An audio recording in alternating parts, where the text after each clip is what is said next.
आता आपण एका अद्भुत वळणावर उभे आहोत. या तराजूच्या दोन्ही बाजूला आपल्याजवळ ही वायवाली रहस्यमय मापं आहेत. आणि या रहस्यमय मापांना मी वाय यासाठी म्हणतो कारण या मापांना एक्सच म्हणावं असं काही नाही आहे. याला आपण कोणतंही नाव देऊ शकतो ज्याचा आपण हिशोब ठेवू शकतो. परंतु ही वायवाली सर्व मापं एकाच वजनाची आहेत, म्हणून या सगळ्यांवर वाय लिहिलेलं आहे. या वाय मापाव्यतिरिक्त आपल्याजवळ ही 1 किलो वजनाची मापही आहेत तराजूच्या दोन्ही बाजूला. तर आपल्याला आता हे शोधायचं आहे की हे रहस्यमय वाय माप किती वजनाचं आहे. पण त्या अगोदर मला असं वाटतं की तुम्ही या गोष्टीचा विचार करावा की या गोष्टीला आपण बीजगणिताच्या मदतीने दाखवू शकतो की नाही. थोड्याफार गणितीय चिन्हांच्या मदतीने या तराजूमध्ये असणाऱ्या वस्तूंना दाखवू शकतो का. इथे तराजूच्या डाव्या बाजूला आपल्याजवळ ही वायवाली 3 मापं आहेत आणि 1 किलोग्रॅम वजनाची ही 3 मापं आहेत. आणि आपण इथे बघितलं तर तराजू हा समान पातळीवर आहे, तसेच दोन्ही पारडीही समान आहेत. त्यामुळे आपण असं म्हणू शकतो की या डाव्या बाजूचं एकूण वजन हे उजव्या बाजूच्या एकूण वजना एवढं आहे, ज्यामध्ये आपल्याजवळ वायवालं 1 माप आहे आणि 1 किलोग्रॅम वजनाची 7 मापं आहेत.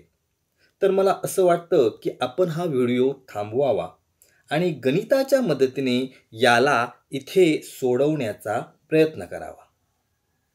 चला तर प्रथम आपण विचार करूया या तराजूच्या दोन्ही पारड्यातील एकूण वजनाबद्दल. तर मी इथे लिहितो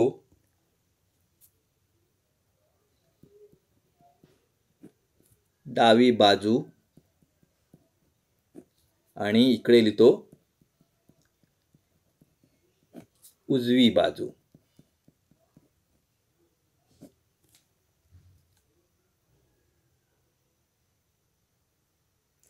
जर आपण डाव्या पारड्यात बघितलं तर इथे आहेत वायवाली 3 मापं, म्हणजेच डाव्या बाजूला आहेत 3 वाय. आणि या 3 मापाव्यतिरिक्त आपल्याजवळ ही 1 किलोग्रॅम वजनाची आणखीन 3 मापं आहेत, म्हणजेच 3 वायच्या बरोबर आपल्याजवळ 3 किलोग्रॅम वजनाची मापं आहेत. हे आहे एकूण वजन जे आपल्या डाव्या पारड्यात आहे. याच प्रकारे जर आपण उजव्या पारड्याला बघितलं तर आपल्याजवळ आहे 1 वाय. आपल्याजवळ आहे 1 वाय आणि या व्यतिरिक्त आपल्याजवळ 7 1 किलोग्रॅम वजनाची मापं आहेत, म्हणजेच आपल्याजवळ उजव्या पारड्यात आहे वाय अधिक 7 किलोचं वजन. आणि आपण बघू शकतो की हा तराजू समान पातळीवर आहे. इथे कोणतंही पारडं एक दुसऱ्यापासून वर खाली नाही आहे. ही पूर्णपणे बरोबरीत आहे, समान आहे. त्यामुळे आपण असं निश्चित म्हणू शकतो की या दोन्ही पारड्यातील एकूण वजन हे समान आहे. म्हणजेच हे डाव्या बाजूचं वजन समान आहे या उजव्या बाजूच्या एकूण वजना बरोबर. तर आपण खूपच चांगली सुरुवात केलेली आहे. आतापर्यंत आपण यशस्वी झालोय या आपल्या जीवनात घडणाऱ्या घटनेला गणिती रूपात मांडायला. आणि आपल्याला माहीतच आहे अशा घटना आपल्या दैनंदिन जीवनात घडतच असतात. जेव्हा आपण भाजी घ्यायला जातो तेव्हा जेवढ्या किलोची आपण भाजी घेतो तेवढ्याच वजनाचं माप दुसऱ्या पारड्यात ठेवलं जातं. तर इथे आपली दुसरी पायरी ही असणार आहे की आपल्याला या गोष्टीचा विचार करावा लागेल की आपण असं काय केलं पाहिजे की या गोष्टीला अधिक प्रकारे सोपं करू शकतो. आणि पुन्हा एकदा त्यासाठी मी तुम्हाला आणखीन वेळ देतो. बीजगणिताची एक चांगली गोष्ट ही आहे की कोणत्याही वस्तूला समजण्यासाठी आपल्याजवळ खूप वाटा असतात. जसं की इथे जर आपण या तराजूच्या दोन्ही बाजूमधून 3 1-1 किलोग्रॅमची मापं कमी केली तरी पण हा तराजू समान राहील. किंवा जर आपण या दोन्ही बाजूमधून 1-1 वाय कमी केला तरीही ही समानता अशीच राहील आणि हे पण योग्य आहे. तुम्ही यापैकी कोणतीही क्रिया पहिली करू शकता आणि यामुळे कोणताही फरक पडणार नाही. तर चला आपण या दोन्ही क्रियापैकी कोणतीही एक क्रिया करूया. आपण प्रयत्न करूया या उजव्या पारड्यात असणाऱ्या y पासून सुटका करण्याचा. आणि हे यासाठी की आपल्याला हा जो y आहे तो तराजूच्या एका बाजूला राहण्यासाठी आणि दोन्ही बाजूला आपल्याला त्रास देऊ नये म्हणून. तर जर मी उजव्या बाजूमधून हा 1 y कमी केला, उजव्या बाजूमधून हा 1 y कमी केला तर डाव्या बाजूमधूनही आपल्याला 1 y कमी करावाच लागेल. ज्यामुळे आपली ही जी समानता आहे ती टिकून राहील.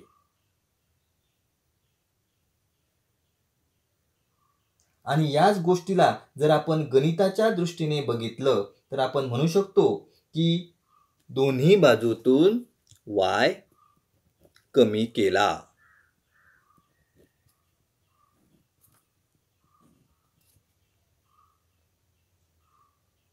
तरी आपली ही समानता टिकून राहिली पाहिजे. तर बघूया इथे काय झालंय. डाव्या बाजूमधून 3y मधून 1 y कमी केला तर आपल्याकडे उरतील 2y. आणि आपल्याला हे डाव्या पारड्यातही दिसत आहे. आपल्याजवळ 2y शिल्लक आहेत. आणि 2y च्या बरोबर हे जे 1 किलोग्रॅमची वजन आहेत ती आता पण आपल्याजवळ आहेत. म्हणून मी इथे +3 लिहितो. आणि त्याचबरोबर जर आपण उजव्या बाजूचा विचार केला तर आपल्याजवळ 1 y होता आणि आपण त्याला कमी केला म्हणजेच आपल्याजवळ एकही y शिल्लक नाही. आणि ते आपण उजव्या पारड्यात बघू शकतो. तर उजव्या बाजूला आपल्याजवळ आहेत 7 1 किलोग्रॅम वजनाची 7 मापं. म्हणून मी ते 7 लिहिलं. आणि जसं की आपल्या तराजूची ही समानता टिकून आहे, इथे आपण जी क्रिया डाव्या बाजूला केली तीच उजव्या बाजूला करतोय. त्यामुळे आपण म्हणू शकतो की हे एकमेकांशी समान आहेत. 2y + 3 जे डाव्या बाजूचं वजन आहे ते समान आहे 7 जे की उजव्या बाजूचं वजन आहे. आता आपण थोडं थांबूया आणि विचार करा की यापुढे आपली कृती काय असेल. तर आपण आता असं करूया की ज्यामुळे समीकरणाच्या एका बाजूला फक्त y शिल्लक राहील. आणि आपण बघू शकतो की y तर डाव्या बाजूला आहे आणि या y ला एकटा करण्याचा सर्वात चांगला उपाय म्हणजे या 3 ला घालवावे लागेल. 3 ला घालवण्यासाठी आपल्याला या डाव्या पारड्यातून ही जी 1-1 किलोग्रॅम वजनाची मापं आहेत ती कमी केली.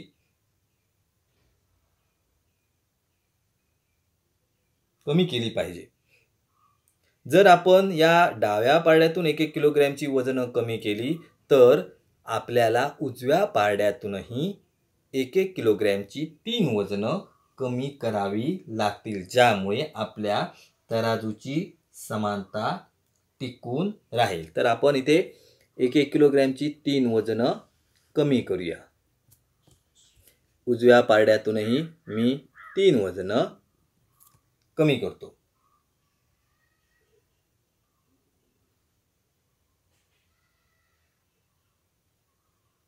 आता आपण इथे बघूया. तर इथे आपण 3 किलोग्रॅमची वजनं कमी केली डाव्या पारड्यातून आणि उजव्या पारड्यातून 3. तर या 3 मधून हे 3 गेले, आपल्याकडे राहिलं 2y, जे आपण डाव्या पारड्यात बघू शकतो. आपल्याकडे 2y शिल्लक आहेत.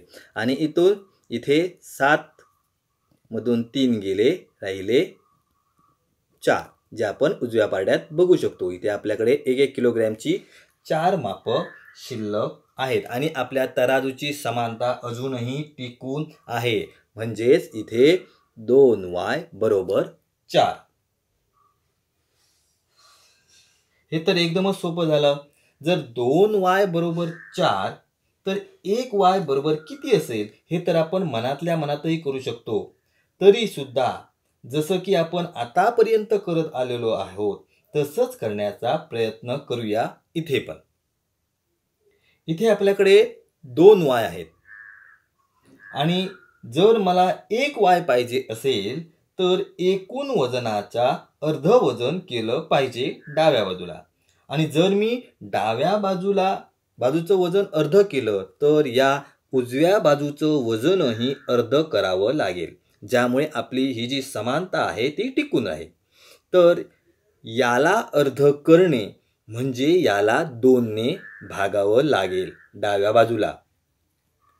म्हणजे या 2y ला आपल्याला 2 ने भागावं लागेल. जर आपण 2 ने भागलं तर आपलं वजन अर्ध होईल आणि 1y गायब होईल.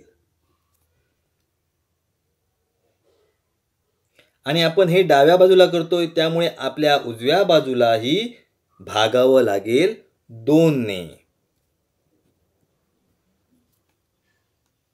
असं केल्यावर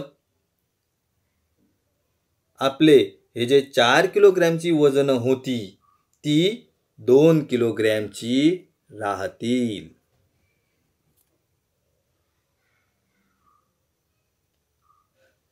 आणि आपण दोन्ही बाजूला सारखीच क्रिया केली. आता बघा इथे 2y ला 2 ने भागितल्यानंतर आपल्याकडे राहतो y आणि 4 ला 2 ने भागितल्यानंतर राहतात 2. आणि आपण दोन्हीकडे सारखीच क्रिया केली, त्यामुळे तराजूची समानता अजूनही टिकून आहेत. दोन्ही पारडी समान आहेत. म्हणजेच इथे 2 ला 2 गेले, राहिले y आणि 4 भागिले 2 होतात 2. तर आपण म्हणू शकतो की हा जो आपला y आहे तो समान आहे 2शी. तर आपण इथे असं काही शोधलंय जे आपल्याला सहज शक्य नव्हतं. या रहस्यमय yचं वजन आहे 2 किलोग्रॅम. आणि बीजगणिताची अजून एक चांगली गोष्ट आहे की जर तुम्ही कोणतीही गोष्ट शोधलात तर त्याचा आपण पडताळा घेऊ शकतो. जर आपण इथे जर थोडंसं पडताळून पाहूया की या yची किंमत 2 किलोग्रॅम असेल की नसेल.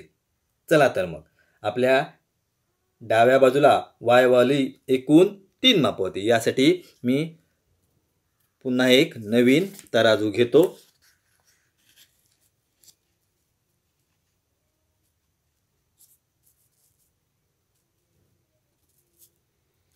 बघा आपल्याकडे डाव्या बाजूला yची होती 3 मापं. त्या जागेवर मी 2 लिहितो. उजव्या पारड्यात होतं yचं 1 माप, तिथे 2 लिहितो. आणि आता आपण एकूण वजन मोजूया. हे 2 अधिक हे 2 4 अधिक 2 6 आणि हे 1 किलोग्रॅमची 3 मापं एकूण झाले 9.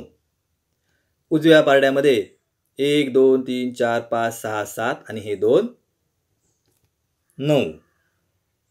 म्हणजे डाव्या पारड्यामध्ये एकूण वजन आहे 9 किलोग्रॅम आणि उजव्या पारड्यामध्ये एकूण वजन आहे 9 किलोग्रॅम. आणि इथे दोन्ही पारड्यातलं वजन हे समान आलेलं आहे.